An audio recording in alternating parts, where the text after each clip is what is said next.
You should have never married him. Because now you've ruined everything about what your brand could. All of y'all, for some reason, when y'all are around certain people, y'all feel that y'all have this power. You!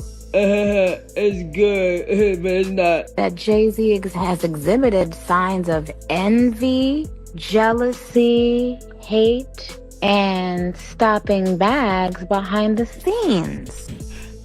You ruined hip-hop, you ruined football, you ruined basketball, you ruined touring, you ruined Instagram, you ruined Twitter. The jig is up. All of this is alleged and for entertainment purposes only. And she also is saying, she's mentioning Desiree, who is one of Jay-Z. Jay-Z just got on a stage in front of Beyonce, in front of his fans, and allegedly threatened Nicki Minaj's life.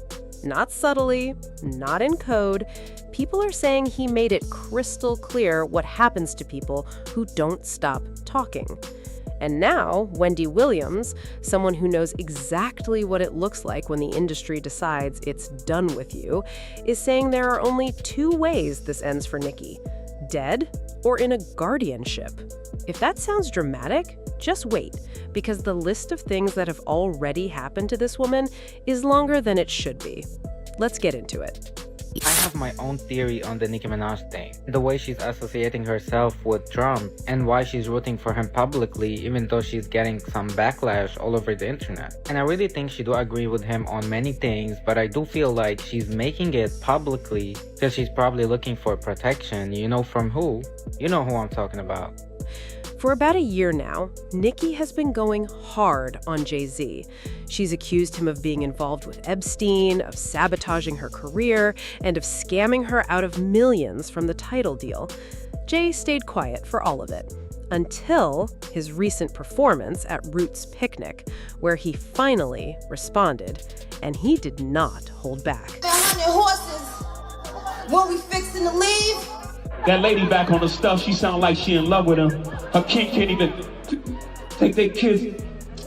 Enough of them. He went at Drake, he went at Kanye, he went at Dame Dash, Jaguar Wright, and then he got to Nicki. He dragged her for her alleged drug use, mocked her for going MAGA, and even brought her son, Papa Bear, into it. That last part crossed a line for a lot of people. That child did not sign up for this. But here's where it escalated from petty to something much darker. Right after going at Nicki, Jay-Z shifted to Kanye, and during that part of the freestyle, he referenced the Un Rivera incident, the infamous story of Jay allegedly stabbing Un for leaking his album. People watching immediately caught what that meant. He wasn't just rapping, he was letting both Nicki and Kanye know he doesn't do internet beef. He handles things differently. He said, and I'm paraphrasing, "You really want to get under my skin? I'll really get under yours." Never heard of a wonderkin? My children is some of them. Have you niggas no shame? Y'all trying to get under skin? I really get under skin. Ask unharmed player. Now, to understand why Nicki has been this loud about Jay, you have to go back to 2015. Jay-Z recruited Nicki along with a number of other artists for the relaunch of Tidal. They were each promised 3% equity in the platform. According to Nicki, what actually happened was that Jay allegedly engineered a backdoor sale of the company to Jack Dorsey for $32 million and didn't pay the artists a cent. Her lawyers reached out. Jay's team reportedly came back offering $1 million. She reportedly owed closer to $8 million. She declined. That dispute, money, power, and feeling crossed by someone she trusted, is the root of everything that's come after. Because you are carrying drugs. I'm not carrying. Okay, but it's not a question here. I think it's. I'm not carrying drugs. Inside. Number one, when I came here, yeah. The back. You can go inside. No, I'm not going in there. I need a lawyer present. You will get a lawyer. No, I need a lawyer present now. Okay, please. Where am I going? I have no idea where I'm going. You have to go to the police station. What address is that? It's 5 minutes away.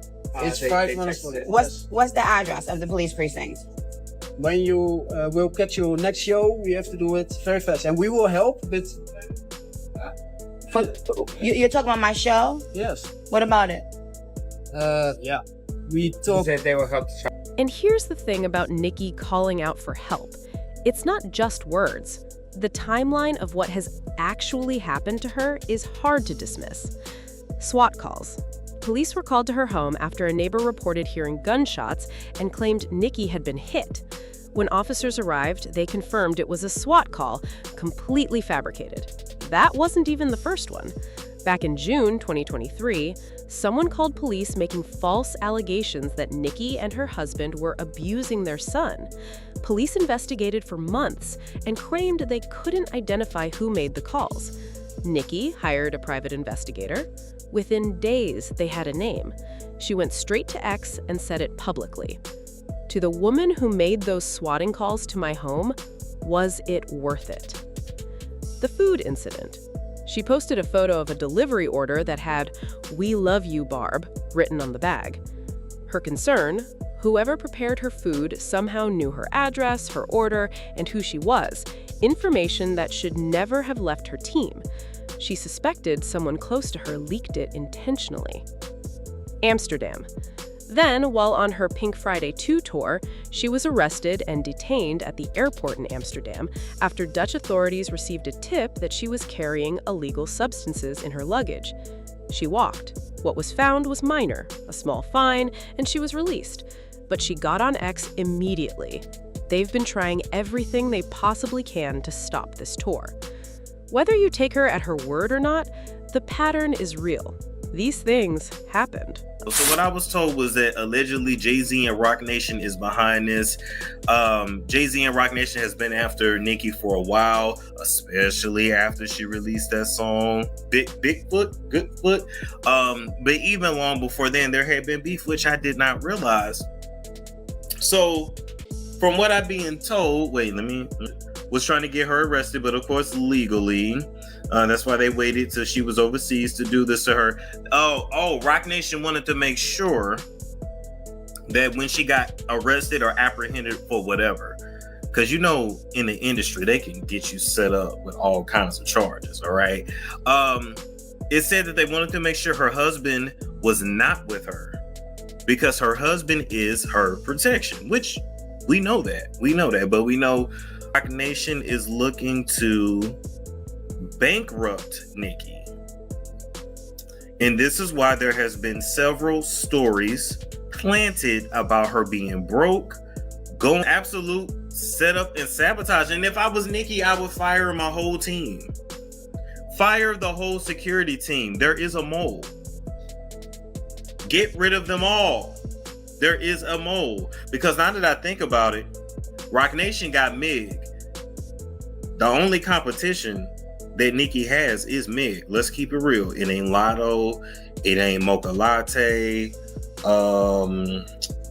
What's the other rappers out here? There's nobody. It ain't Cardi. I know y'all wanted it to be Cardi. It ain't Cardi. She was absolutely set up. Also, Tory Lanez was supposed to sign the Roc Nation first, and the second option was Meg. See?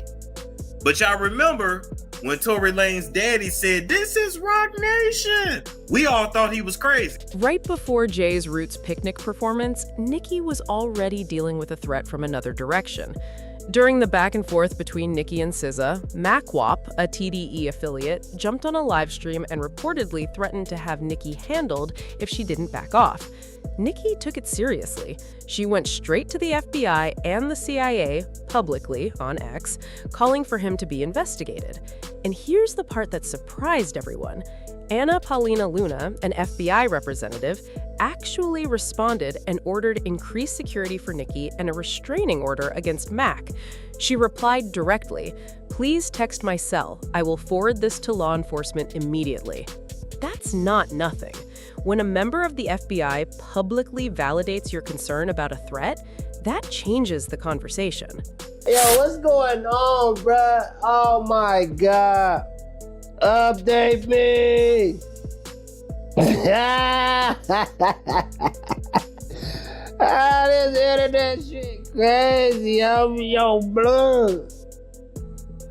Hey, Nicki, relax. Or you get put in the blender like your boy did. Uh-oh. She gotta relax. She gotta relax. Now let's talk about what Wendy actually said. According to reports, Wendy Williams believes the industry's end goal for Nicki is one of two things: silence her through a guardianship, or make sure she's not around to be silenced. Wendy knows this playbook personally. She's living it. She was placed under a guardianship, her finances were taken from her, people who once called themselves her friends disappeared. Tasha K reportedly added that the only thing standing between Nicki and a guardianship attempt right now is her husband being present in her life, someone who can legally push back on any move like that.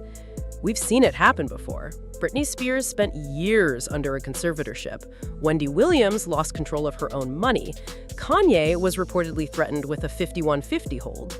The idea that powerful industry figures can and do use legal systems to neutralize people who speak too loudly is not a conspiracy theory at this point. It's a documented pattern.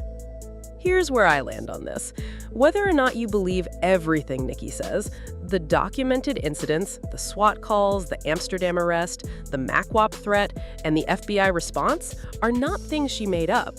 And Wendy Williams, she's not someone speculating from the outside. She's someone who went through the machine and didn't come out the other side whole. When she says she recognizes what's happening, that means something. So I want to hear from you. Do you think Jay-Z's Roots Picnic performance crossed a line into something more than just rap beef? And do you believe Nicki when she says people in this industry are trying to take her out?